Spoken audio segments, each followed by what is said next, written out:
Alright, this is Brian Epstein. It is October the 16th, about 7:30. I'm outside the sports zone on the second floor of the Commons on the main campus. I'm here filming. The College Democrats are sponsoring a debate watching party and last-minute voter registration. Today is the last day that citizens of Maryland can legally register to vote. Personally, I don't know if I would put forward the effort. Maryland's pretty solid blue, but, you know, I think a well-informed populace is always good. Promoting civics is never a bad thing. So, not very many people yet. It's still about half an hour early. I tried to film before because I think they're going to turn the lights off and turn the noise up, so I don't know if I'd be able to film.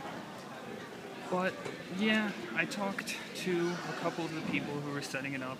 They said they preferred to watch CNN, just so there would be no partisan brawls about the wrong kind of either MSNBC or Fox News covering it too much in one direction.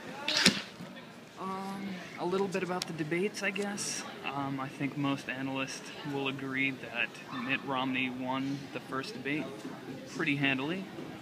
And my personal opinion about the vice presidential debate was that Joe Biden did very well, both on substance and style.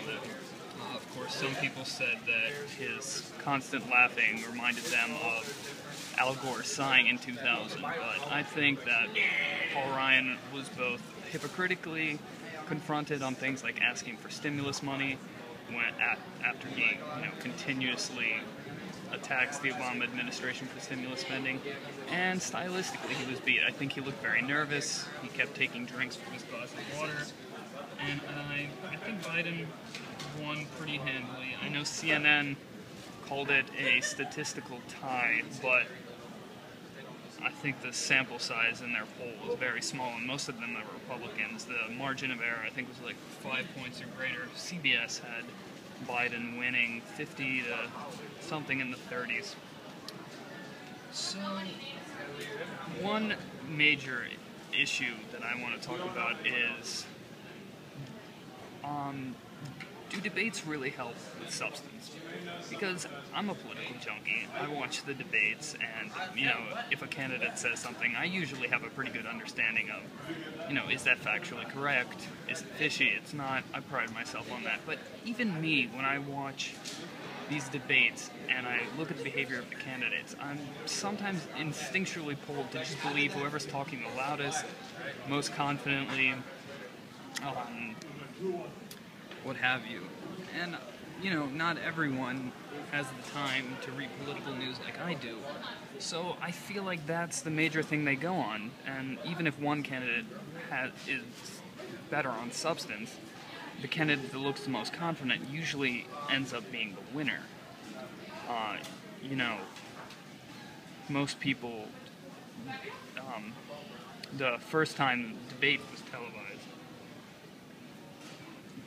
this radically changed how people interpreted the winner and the loser. A lot of people who listened to the Nixon-Kennedy debate thought that Nixon won when listening on the radio, but thought Kennedy won when watching it on television because Nixon obviously was sweating profusely.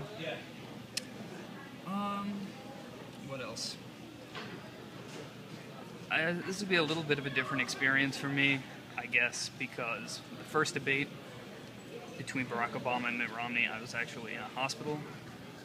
I was fine, but I had to take someone to get some tests. So, again, I didn't really have anybody else to observe while they were watching the debate.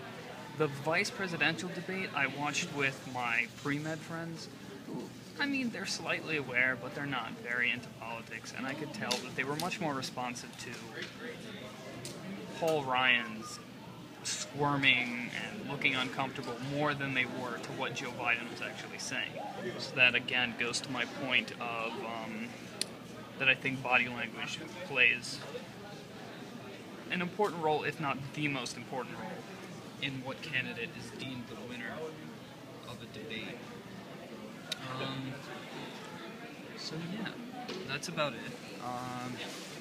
They're also going to do some promotion of Question 6, marriage equality thing, obviously, and a couple other ballot initiatives. So, yeah, I might have a little recap after the debate is over, but that's about it for now.